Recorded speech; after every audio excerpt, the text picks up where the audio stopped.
Past noon on a quiet Louisiana back road, a local police officer slowed his cruiser as he spotted a lone man jogging along the railroad tracks.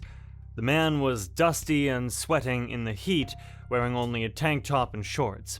Given that a dangerous prisoner had escaped from the nearby federal penitentiary just hours earlier, the sight was enough to raise the officer's suspicions. He pulled over and approached the jogger. "Hold up a second," the cop called out. The man stopped, catching his breath, but remaining surprisingly relaxed. The officer asked what he was doing out there. The jogger calmly explained that he was out for a run, and he was in town doing construction work on houses damaged by Hurricane Katrina. He even managed a friendly smile. But the officer had an alert fresh in his mind. An inmate on the loose, described as a white male of similar height and build. "You know, you match the description of that escaped prisoner," the officer said, eyeing him closely. The jogger didn't flinch. He introduced himself as Robert Jones, adding with a light laugh that his friends called him Jimmy. The mismatched names gave the cop pause. He radioed in for details and kept the man chatting. As they waited, the two made small talk. The jogger spoke so effortlessly about ordinary things that the officer began to doubt this could really be the felon he was looking for. After about 10 tense minutes and an unclear faxed photo from dispatch, the officer decided to let the man go with a warning. "Be careful, buddy." The jogger waved and continued down the tracks at an easy pace. 2 hours later, that same jogger would replay those 3 words over and over in his mind while slipping through the pine woods north of town. Proof that sometimes freedom hangs on a single, casual goodbye. Only later would that officer learn the shocking truth. That man, the one he had just let walk away, was Richard Lee McNair, a convicted murderer and escape artist who had just pulled off a jailbreak earlier that day and who had just managed to talk his way out of being caught.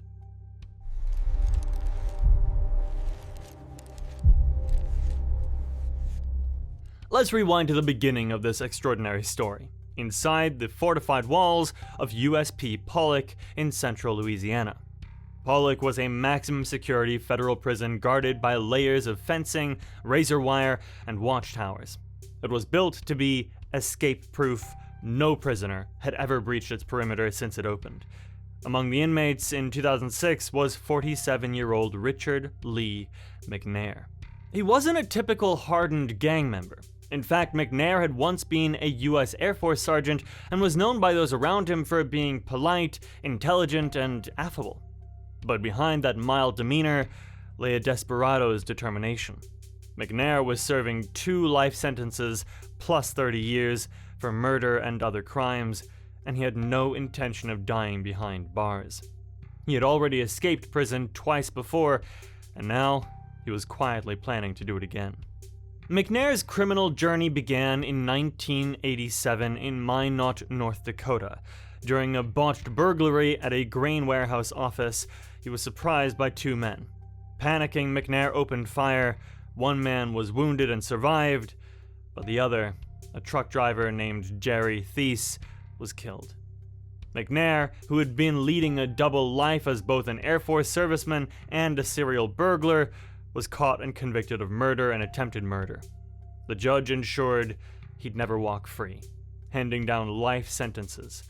Yet almost immediately, McNair started exploiting any opportunity to slip away. In 1988, right after his arrest, he famously used lip balm as a lubricant to slide his hand out of a pair of handcuffs at a police station and jumped out a 3rd-story window. That bid for freedom was short-lived. He was recaptured the same day, but it showed how quick-thinking and bold that he could be. A few years later, in 1992, McNair managed a more prolonged escape. He and 2 other inmates at the North Dakota State Penitentiary crawled through a ventilation duct and made it outside the prison walls. As he dropped from the last vent into the icy night air, McNair thought it might be the easiest escape he would ever make. He was wrong. He stayed on the run for 9 months, altering his appearance and drifting across the country until law enforcement finally caught up with him in Nebraska.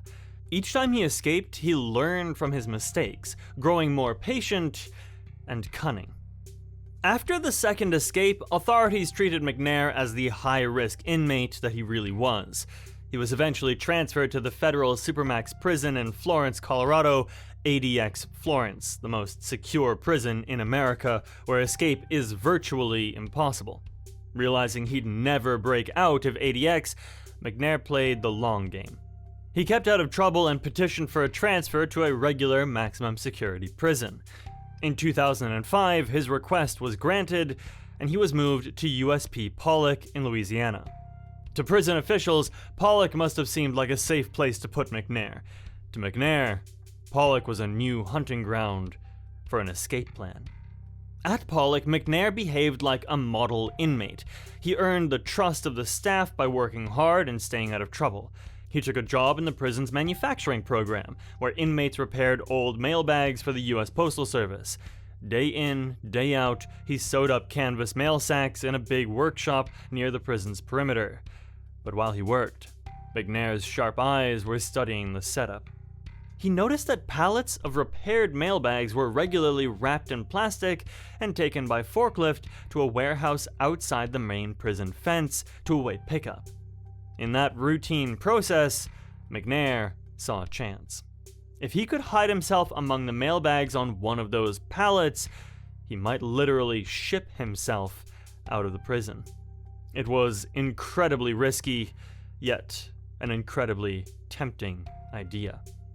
Over the next few months, McNair quietly prepared for the Great Escape.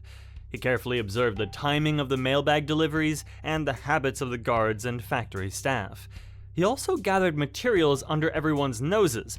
Using spare scraps and packaging materials, he secretly constructed a narrow escape compartment within a stack of mailbags. Essentially, he rigged one pallet's load to have an empty space inside, just large enough for him to curl up in. He lined it with cloth to muffle any noise and made sure it wouldn't collapse when other mailbags were piled on top. To avoid suffocation once he was shrink-wrapped inside, McNair fashioned a crude breathing tube, a piece of thin plastic tubing that ran up through the layers of bags and plastic so air could reach him inside.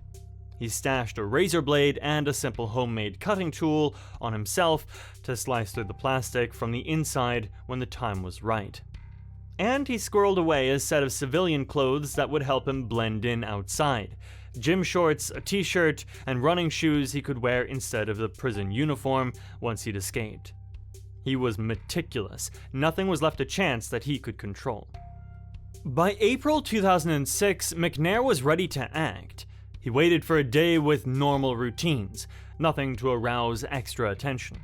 On the morning of April 5th, 2006, he reported to the mailbag workshop as usual and spent a few hours calmly doing his repair work, all the while eyeing the clock and the pallet he had prepared. Late that morning, as lunchtime approached, the opportunity came. Prison staff and inmate crews trickled out of the work area for the midday meal, and supervision relaxed for just a couple of minutes. McNair volunteered to finish up a stack of mailbags, hanging back while others left. The moment he was alone, he moved fast. He stripped off his prison uniform to reveal the shorts and tank top he had on underneath, then tucked his prison garb out of sight. He climbed onto the pallet of mailbags and contorted himself into the small, hollow space among the sacks. Cramped in a fetal position inside his hiding spot, he could barely move or breathe without rustling the surrounding bags. The air smelled of stale canvas and machine oil, shrink wrap pressed against his cheek like cold plastic skin. Working quickly, he pulled additional mailbags over the opening above him, effectively burying himself inside a pile of canvas. In the dimness, he found the end of his breathing tube and put it in his mouth. Sweat trickled down his face as he forced himself to stay absolutely still and silent. Now came the critical wait. Only a few minutes later, right on schedule, a forklift rolled into the workshop to haul away the latest pallet of repaired mailbags. Another load for the warehouse. Boring day, the driver muttered to himself. The driver picked up McNair's pallet, now wrapped tightly in plastic with him hidden inside, and carried it out of the building. McNair felt a jolt as the pallet was lifted, and then the strange sensation of movement. Peeking through a tiny gap between the mailbags, he caught a sliver of daylight as the forklift exited through the security gate and delivered the pallet to the external warehouse. He was now officially outside the prison's main fence, something no inmate had ever achieved at Pollock. Still, he was far from safe. He remained curled up and motionless while warehouse staff moved around nearby. Each passing second felt like an eternity as he lay hidden among the mailbags, heart thudding in his chest. If anyone noticed the slightest rustling or unusual bulge in the shrink wrap, it would be all over. McNair waited until the warehouse workers stepped away, likely off to lunch, leaving the area quiet. Sensing he was alone, he decided it was time. Using the razor blade he had smuggled, McNair carefully cut a slit in the plastic wrapping from the inside. He had to be quiet and quick. He managed to slip out of the pallet and onto the warehouse floor, blinking in the light. No one was around at that moment. He took a gulp of fresh air and scanned for an exit. Spotting an open loading bay door, McNair moved swiftly. He crept out of the warehouse and into the open yard. A short distance away was an unfenced stretch leading to woods and fields beyond the prison. Heart pounding, McNair jogged away from the building and kept running until the prison complex was far behind. It was a triumphant moment. He had actually done it. Richard McNair was free, out in the world under the open sky for the first time in years, but he knew the clock was ticking before the prison discovered his absence. He had hoped it might take them an extra few hours to realize he was gone, perhaps not till the next scheduled head count. Unfortunately for McNair, the alarm was raised much sooner. A warehouse employee soon noticed a pallet with cut plastic and scattered mailbags, and within an hour of his escape, a siren was blaring back at USP Pollock. Guards conducted an emergency count and confirmed one of their prisoners had vanished. The notion that an inmate could literally mail himself out of a maximum security prison in broad daylight was almost unthinkable to the staff. An intense manhunt began immediately around the prison grounds and the surrounding roads. By that time, McNair had put several miles between himself and the facility on foot. He trekked through woods and across fields, avoiding the main highway. Still dressed like a jogger, he tried to look inconspicuous whenever a car passed by. He eventually reached a country road and followed it toward the town of Ball, Louisiana. He was heading north, hoping to get as far from Pollock as possible. That was when Officer Carl Bordelon in Ball spotted him and stopped to ask a few questions. The encounter we saw at the beginning of the story. Incredibly, McNair's smooth talking during those critical minutes persuaded the officer to just let him go. As soon as he was out of sight, McNair slipped into the woods again, no doubt astonished at his own luck. Officer Bordelon was reportedly stunned and mortified when he learned later that the friendly jogger he'd let walk away was the very fugitive everyone was searching for.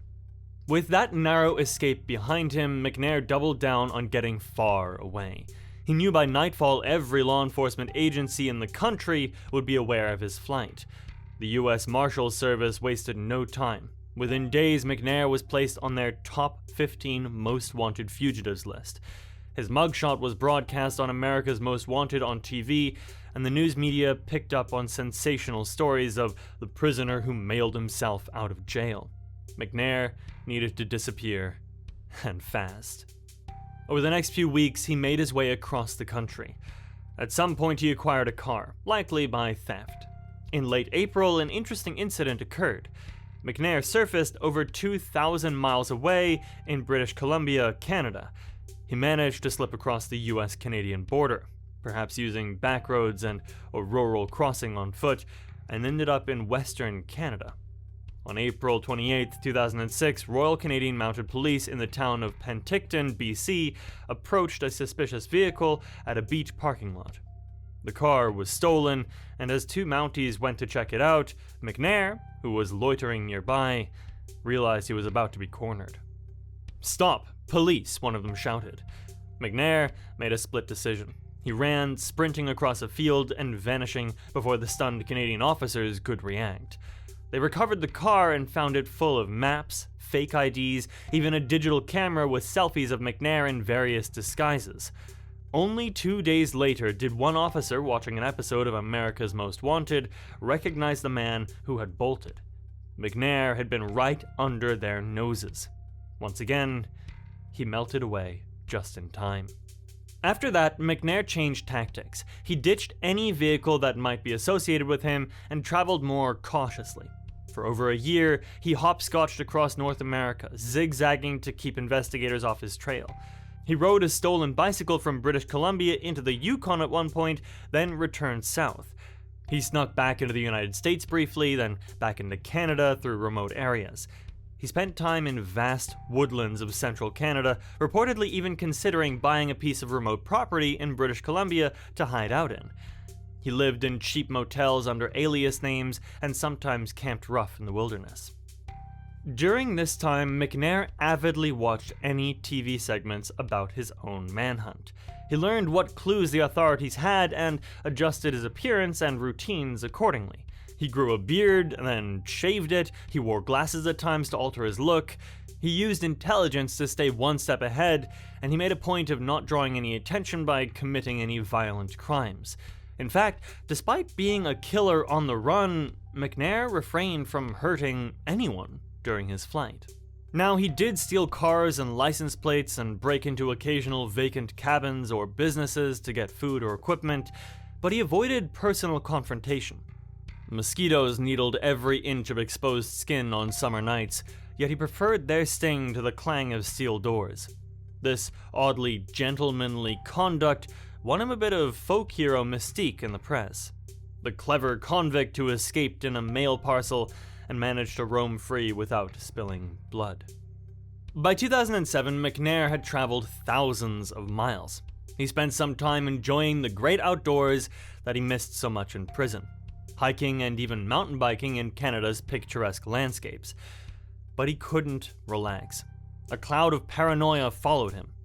Once in a Yukon ranger station, a friendly warden offered him coffee, but behind the ranger, a wanted poster with McNair's face fluttered on a cork board. He smiled, thanked the man, and slipped out before the name could click. Any stranger's glance could be the one that recognized him, and indeed, tips from Canadian citizens who saw him came in periodically after his case was featured on TV, keeping the RCMP on alert. McNair started moving east, possibly aiming to leave North America entirely. In the fall of 2007, he was in the Atlantic provinces of Canada, exploring places like New Brunswick and Nova Scotia. He may have even been thinking of hopping a ship or slipping into the US via Maine, but his luck, which had held out for so long, finally ran dry in late October 2007. On October 25, 2007, a year and a half after his incredible escape, Richard McNair was driving yet another stolen vehicle through rural New Brunswick. Unbeknownst to him, the local police had set up a random checkpoint on the road, possibly looking for drunk drivers or conducting a routine stop. When McNair rolled up, officers asked for identification. The alias on his ID did not check out, and something about his demeanor raised suspicions. One officer thought he looked vaguely familiar. They brought him in for fingerprinting, and McNair's long run came to an unceremonious end. The prints confirmed his identity. They had caught the US Marshals' elusive fugitive. Upon his capture, McNair reportedly was cooperative. After so long on the run, living on adrenaline and wits, perhaps parts of him were almost relieved that it was all over. The authorities certainly were relieved. A senior US Marshal who had been on his trail admitted to having a kind of professional respect for McNair's cunning and determination. In fact, years later, that Marshal and McNair would exchange letters, with McNair expressing a strange admiration for the manhunt, and the Marshal expressing amazement at McNair's escape artistry. Back in the United States, Richard Lee McNair faced the consequences. Prison officials were embarrassed that he had pulled off such a stunt, and they were determined he would never get a fourth chance. McNair was placed in the federal Supermax prison in Florence, Colorado once again, the one place he likely cannot escape from. He remains there to this day, locked in a tiny solitary cell for 23 hours a day, alongside some of the most infamous criminals in America. By now, in his mid-60s, McNair will spend the rest of his life in custody, barring some unimaginable turn of events. If I'd buckled my seatbelt that day, I'd be in Mexico right now, McNair joked after his recapture, referring to how a minor traffic infraction led to his downfall. In reality, his capture was inevitable. Even he acknowledges that you can only outrun destiny for so long. McNair's incredible story has made him something of a legend among inmates and prison buffs. He is the only prisoner ever known to break out of a jail, a state penitentiary, and a federal penitentiary, 3 successful escapes in just one lifetime. Today, in ADX, he paces his cell, 23 steps from door to wall, 23 steps back. Counting. Always counting.